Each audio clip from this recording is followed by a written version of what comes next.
Civil সার্ভিসে cadre শব্দটি নেতিবাচক, তাই এটি বাদ দেওয়ার সুপারিশ করবে জনপ্রশাসন সংস্কার কমিশন।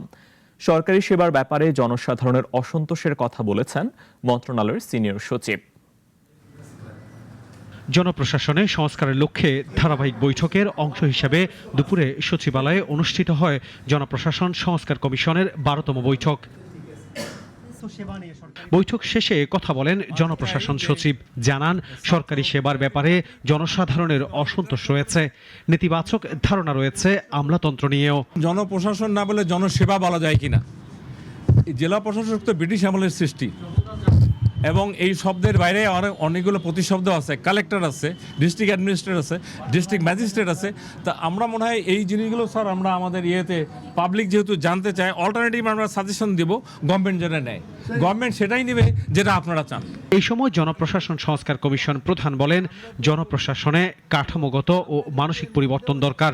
আমলারাই আমলাদের বেশি ক্ষতি করছে। এইসব পরিবর্তনের সুপারিশ করবে জনপ্রশাসন সংস্কার কমিশন। এক্ষেত্রে নেওয়া হবে মাঠ পর্যায়ে জনগণের মত। আমরা আগাচ্ছি, আমাদের চিন্তাভাবনা ক্রিস্টালাইজ হচ্ছে।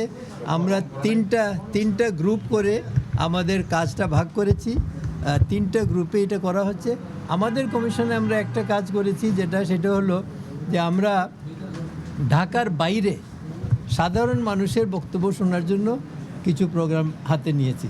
এদিকে পদোন্নতি, বেতন বৈষম্য দূর করা সহ 9 দফা দাবি বিবেচনার আশ্বাস দেয়ায় 4 ডিসেম্বরের মহাসমাবেশের কর্মসূচি প্রত্যাহার করেছে সচিবালয় কর্মকর্তা কর্মচারী সংযুক্ত পরিষদ।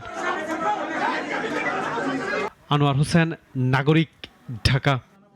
50 বছরের ওয়ারেন্টি আর বাহারি ডিজাইনের মোস্তফা ইউপিভিসি ডোর কাটিয়ে দিন নিশ্চিন্তে 50 বছর। Mostafa uPVC door, excellence with durability.